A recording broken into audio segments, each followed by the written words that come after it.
Welcome to the motherfucking relay. We're covering today's top boxing news. Okay, we'll start with this. Yet another look at this weekend's super flyweight title fight. The Bam Rodriguez mentality. Wham bam, no tune-ups, ma'am. From unbeaten Sonny Edwards, then IBF champion, to Gallo Estrada, current reigning WBC champion. No tune-ups is right. Unless you think Gallo Estrada is a tune-up fight. Imagine if a young, talented junior middleweight had come along in the mid-'80s, think Donald Curry, Mike McCallum, Davey Moore, someone like that, and then proceeded to outbox Roberto Duran, then knock out Tommy Hearns, then spar with Marvin Hagler while preparing to take on Sugar Ray Leonard. The modern-day super flyweights certainly do not stand elevated on the same pedestal as the iconic 1980s Four Kings, but if we're willing to squint and make slight reaches for the sake of convenient equivalences, the above almost inconceivable scenario describes what Jesse Bam Rodriguez is currently doing. To a lesser extent, he has been taking on the Four Kings at super flyweight with the exception of Chocolatito Gonzalez, his good friend. It's open season on everybody else. 2 weeks after turning 22, he dropped and decisioned Carlos Cuadras. 4 months later, he stopped Sisraket Sorhungvisai, something no opponent had done since Sisraket's second pro bout. On Saturday, he'll be taking on Juan Francisco Estrada, and in preparation, he's sparred 24 rounds with Roman Gonzalez. All this at just 24 years of age. The phrase "dare to be great" has perhaps never fit a boxer any more snugly than it fits Bam Rodriguez. Rodriguez's trainer, Robert Garcia, captured his fighter's mentality perfectly when I spoke to him last week. He told me how Rodriguez responded when, before they had made the deal to fight Estrada, his promoter, Matchroom Boxing, proposed a spring tune-up fight for him. Matchroom gave me a date in April against an opponent that would have just been a stay-busy fight, and Bam didn't want it, Garcia said. He wants to fight the best fighters in his division. That's why he's fighting Gallo right after the Sonny Edwards fight. And that's why I have some faith that if he wins this weekend, and I think he's going to, he will move on to face the winner of Ioka versus Martinez for what would be 3 of the 4 major titles at this weight. I see no reason that Bam shouldn't shoot for undisputed if he wins this weekend. He loves those challenges. The way Bam is, every fight he wants a bigger challenge and a bigger challenge. He doesn't want to waste his time taking stay-busy fights. The Cuadras fight on February 5th of 2022 really told us all we needed to know about Rodriguez's dare-to-be-great attitude. Bam was a flyweight, and an undersized one at that, weighing between 109 and 111 for his previous 6 bouts. He was set to take on Fernando Diaz in a flyweight contest in his first fight with Matchroom on the undercard of Cuadras versus Rungvisai. The main event. On 5 days' notice, Rungvisai had to pull out. On 5 days' notice, Rodriguez, an undersized 22-year-old flyweight who'd never gone more than 8 rounds in his brief, 14-fight career, said yes to a fight for a 115-pound belt against a veteran of 44 pro fights who'd already faced Sorhungvisai once, Chocolatito once, and Estrada twice. They asked me, Garcia recalled, is he really crazy enough to jump up in weight and replace Rungvisai? And he took the challenge. That night, at the Footprint Center in Phoenix, Bam didn't just dare to be great, he was great. The southpaw Rodriguez started unleashing combinations Cuadras couldn't defend against. In the second round, he dropped the Mexican veteran with a right uppercut in the third, and continued to impress as the rounds wore on, whether circling in boxing, cleverly darting in and out, or standing flat-footed and trading. After 12 rounds, Rodriguez prevailed by scores of 115-112 and 117-110 twice. As brilliant as Rodriguez was that night, Cuadras probably stands out as having the 4th-place career of the Four Kings who have ruled the lower weight classes over the last decade or so, going 1-3 against those rivals. Next, Bam dared for greatness against the man in Sisraket Sorhungvisai, who is 3-2. Against Gonzalez, against Estrada, and against Cuadras. In a battle with the southpaws 13 years apart in age, Rodriguez dazzled with his speed and footwork, swept every round, dropped the Thai veteran with a left cross in the 7th, and did what none of the miniature Four Kings could do against him, forcing a stoppage in the 8th. Now, what Rodriguez did to Sonny Edwards last December doesn't fit into the same narrative of beating up the best of an era he's single-handedly causing to be bygone. But what he did was no less spectacular and was no less the result of his burning desire to face the best possible opposition after the fight. Tricky though, the previously unbeaten Edwards is Rodriguez. Gradually overwhelmed him and dropped him at the end of the 9th round with a left hand, convincing his corner to surrender between rounds. Afterwards, Bam declared what he'd just done was badass as fuck. Sometimes the fighters put it into words better than any writer could. Next up is Estrada this Saturday, again at the Footprint Center in Phoenix. Although some of the results have been controversial, Estrada is a gaudy 5-2 against the 3 chief rivals of his generation, even if he were 0-7 against them. Just fighting those dudes 7 times total would be, to borrow a phrase, bad as fuck. Badass as fuck. Yeah. I do believe that Estrada will be our toughest opponent until now, Garcia said. Agreed Rodriguez when I spoke to him a few days ago. He's been in there with a lot of great names, and beaten the great names as well. This is definitely my toughest fight, and winning this would be the biggest win of my career. Recognizing the magnitude of this challenge, Team Rodriguez isn't messing around when it comes to sparring. If he isn't going to find occasion to formally face off against the greatest of the group, one-time pound-for-pound king, Gonzalez, Bam at least pounced on the opportunity To spar Chocolatito. Garcia trains Rodriguez out of his gym in Riverside, California,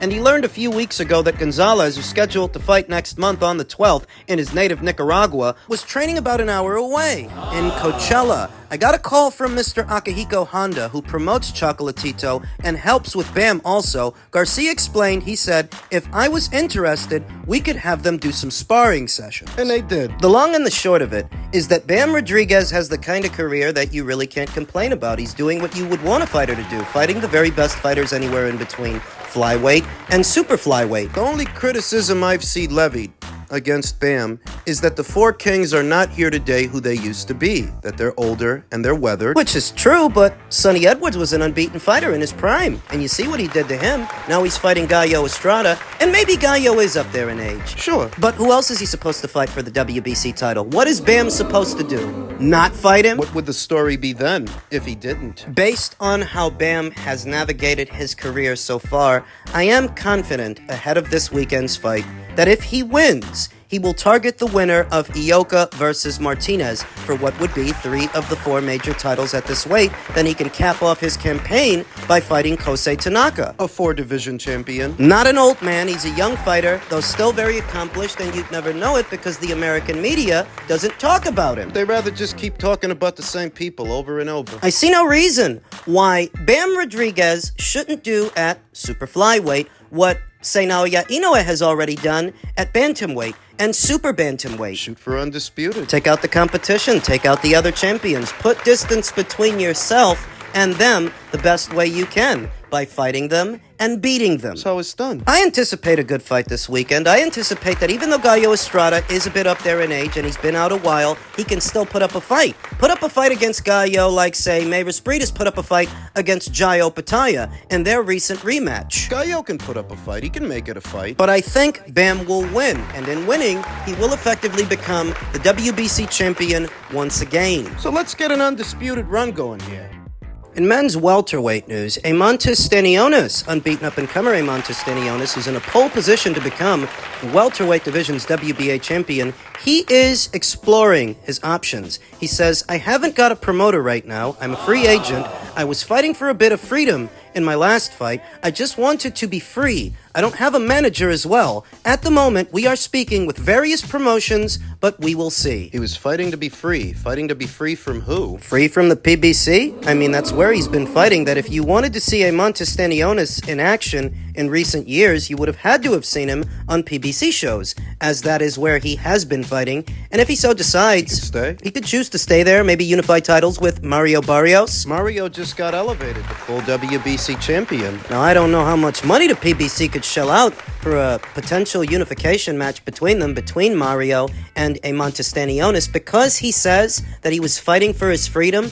I just don't get the sense he wants to stay there. What about Top Rank? He could see about negotiating a multi-fight deal with Top Rank that perhaps caps off with a Brian Norman fight. Brian Norman is in the same position with the WBO that Eimantas Stanionis is in with the WBA. More or less. So he could theoretically sign on for, say, 2 to 3 fights, and the third and final fight of the deal could be the Brian Norman fight that by that time could be a unification match for both the WBA and WBO titles. I don't think that fight would pay as much at Top Rank as they would pay him at Matchroom, the unified titles with Boots. That's another option. Jaron Boots Ennis is the current reigning IBF champion, and when you survey what Matchroom was willing to pay to win the rights for his next fight, they paid out a lot of cash, and that's just for a mandatory challenger. Roughly $4 million. To win the rights for the fight at the purse bid, they kicked out about $4 million, and that's just your run-of-the-mill IBF title defense. So how much more would they be willing to spend for a unification match if and when Eimantas Stanionis is elevated to full champion? There is a caveat. A catch-22. There always is one. Yeah. While I think Matchroom would probably pay out the most money to Eimantas Stanionis, that is also the riskiest fight that he could have with the riskiest fighter at this weight at this time. So it all depends on what he wants. Does he want to grab the bull by the horns and make the most money straight away? Or does he want to take a more measured approach that maybe you go to Top Rank, have a couple of fights over there Before you unify with anybody. He says he doesn't have a promoter. He's a free agent. But he also says he doesn't have a manager either. So when he's talking to these different promoters, who is negotiating on his behalf to get him the best deal? Or is he doing that on his own? Can he do that on his own? It's all in the air because here and now, we don't know specifically who he's talking to, though we might have some idea. But we don't know specifically who he's been talking to, and what, if anything, have they offered him? And based on that offer, how close is he to signing on? The meaty part of the story, the important part, is that he says not only is he a promotional free agent, but he's a managerial free agent as well. So he has full autonomy to go wherever he wants to go, and perhaps by the time this video is uploaded, news will break when it comes to Eimantas Stanionis and who he's signed to. Top Rank is still signing a lot of fighters, but so is Matchroom. I feel like those are the top 2 promotional outfits that may be in the running for Eimantas Stanionis, though ultimately there's still room for surprises, so we'll see. Upstairs in the junior middleweight division, newly crowned champion Sebastian Fundora doubts Errol Spence after seeing training footage of him. They're supposed to be fighting later on this year. And hey, we'll see if they do. Sebastian Fundora was recently asked about the potential of a fight between himself and Errol Spence Jr. In the interview, Fundora spoke on training footage he's seen and on Spence's deterioration. We know that Errol recently parted ways with his career-long trainer, Derek James. He's been with Errol from the beginning, so that means the next time we see him, it will be someone else in Errol's corner, and he's gonna be experimenting. Spence comes off of a devastating stoppage loss to Terrence Crawford in July of last year, who dominated the Texan in what many thought would be a 50-50 fight for the undisputed welterweight crown. Fundora, meanwhile, comes off a career-best win against Tim Tszyu, winning the fight on a close split decision after a cut impaired Tszyu's vision for much of the fight. And that was one of the few times I've ever seen Sebastian Fundora try to maintain distance and keep distance as opposed to falling in and letting punches go, because usually that's what he does. With Tim, he tried to keep him at arm's length. Is he going to fight Errol like that? It's not good. If Sebastian Fundora tries to take a more measured approach and keep the smaller fighter at arm's length, it's going to be up to Errol to close the distance, to try to get close to him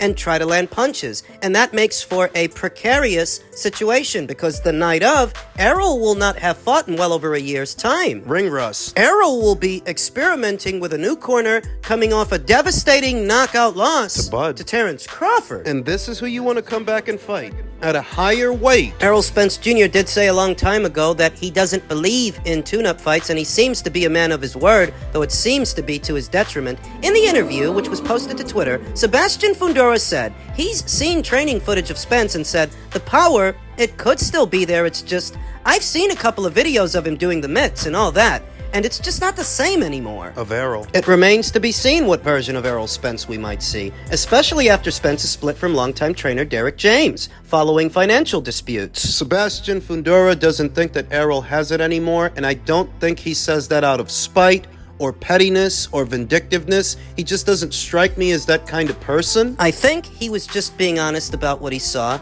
and I think the same applies to boxing insider Rick Glaser, who also chimed in on that fight and he said, pay attention.